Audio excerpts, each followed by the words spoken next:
Kita tanya langsung pada ahlinya yang sudah hadir. Di studio ada Mas Ruby Alamsyah, seorang analis forensik digital. Dan dari Kemenkominfo sudah hadir Dirjen Aplikasi Informatika Pak Samuel Panggerapan. Terima kasih sudah hadir di Sapa Indonesia Pagi. Saya mau tanya yang pertama dulu, benar tidak langkah-langkah tadi bisa menjamin kita tidak terkena ransomware ini, Mas Ruby? Benar.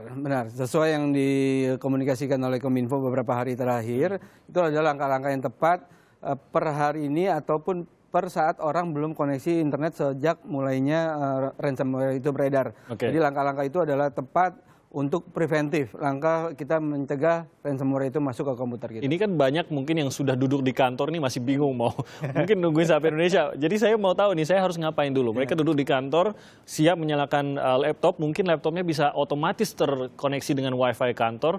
Apa yang harus mereka lakukan? Jadi yang pertama, begitu sampai kantor, komputer kantor, kalau koneksi internetnya pakai kabel, dicabut kabelnya, lalu atau pakai WiFi, dinonaktifkan WiFi-nya, lalu kalau memang mengerti, periksa Windows-nya itu Windows versi berapa, apakah rentan terhadap ransomware ini. Salah satu caranya adalah googling Microsoft Patch tadi, MS17-010.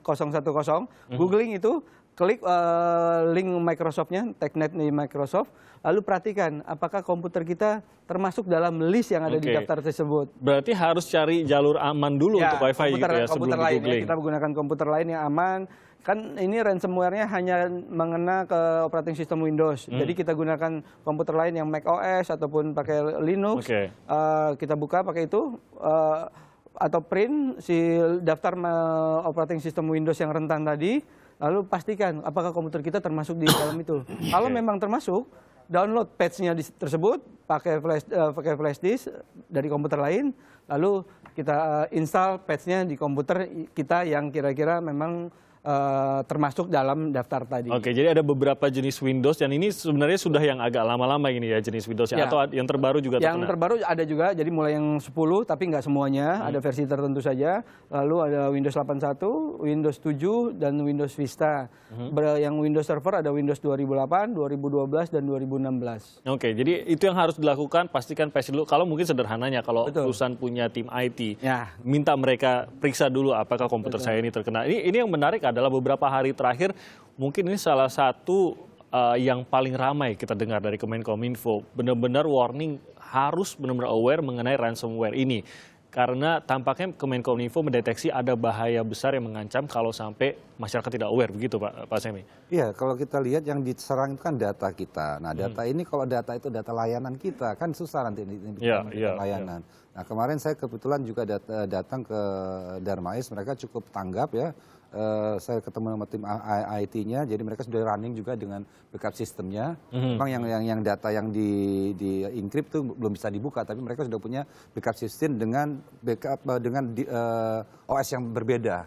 Jadi mereka tetap, tapi memang pastinya kalau namanya backup system akan pincang. Jadi makanya tadi kita lihat juga mereka bilang minta maaf apabila terjadi melambatan dalam pelayanan. Tapi ini memang ini berbahaya, karena kebayang nggak kalau itu menyerang kliennya PLN umpamanya, gimana itu? Atau tiba-tiba ini nih yang kemarin kita khawatirkan, hari ini kan ada yang namanya upload data-data SMP itu, data-data ujian gitu. Ujian itu. Jadi kalau itu hilang tuh ada data anak-anak kita.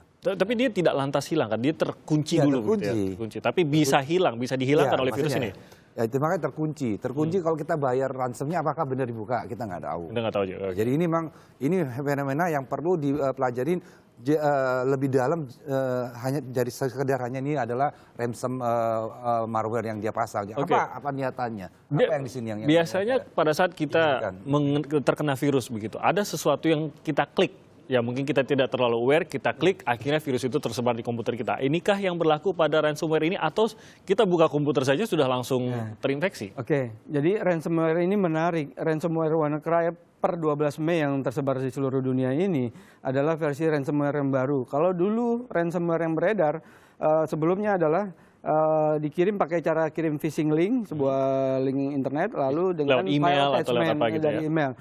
Jadi calon korban harus mengklik, mengaktifkan itu. Tapi kalau WannaCry ransomware ini sebenarnya kalau secara teknisnya ini adalah penggabungan ransomware lama dengan tools NSA yang bocor si pelaku bisa menyebarkan ini secara masif karena tools NSA ini adalah dia sudah tahu celah-celah di Windows apa dan bagaimana cara memasukkan file. Nah, domplengan si hacker menggunakan tools dari NSA inilah yang menyebabkan tanpa perlu ada interaksi dari calon korban, komputer korban hanya cukup nyala koneksi ke internet, itulah bisa terinfeksi oleh ransomware ini. Ini semakin mengerikan kalau buat saya karena dulu saya bisa yakin, oke, kalau saya curiga dengan sebuah link, saya tinggal tidak mengklik di sana.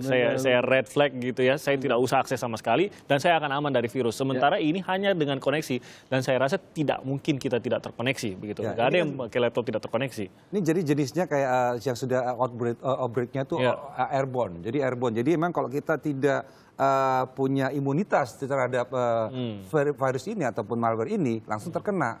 Kalau dulu yang tadi emang ada ini. Jadi sama aja kayak virus-virus di kesehatan mamanya. Iya. Ada kan yang airborne, ada yang kita hirup saja sudah terkena gitu. Harus bersentuhan kayak gitu. Nah, ini emang jenisnya yang airborne. Oke, apakah ini awal dan apakah bisa lebih parah lagi? Karena yang kita tahu kenapa 200.000 komputer terinfeksi ini karena ada akhir pekan. Jadi banyak komputer, ada jutaan komputer yang tidak menyala selama akhir pekan. Tapi begitu kita kena mungkin pukul 8, pukul 9 pagi hari Senin, ini angka ini bisa melonjak tajam gitu ya. Itu kita bahas lagi. Dan apakah ini kalau tadi ada patch dari Windows yang bisa mencegahnya, apakah patch ini berlaku selamanya atau memang akan ada terus pengembangan dari malware ini? Karena informasinya bahkan malware ini saja sudah pembaruan hanya dalam beberapa hari. Kita akan bahas lebih jauh saat lagi.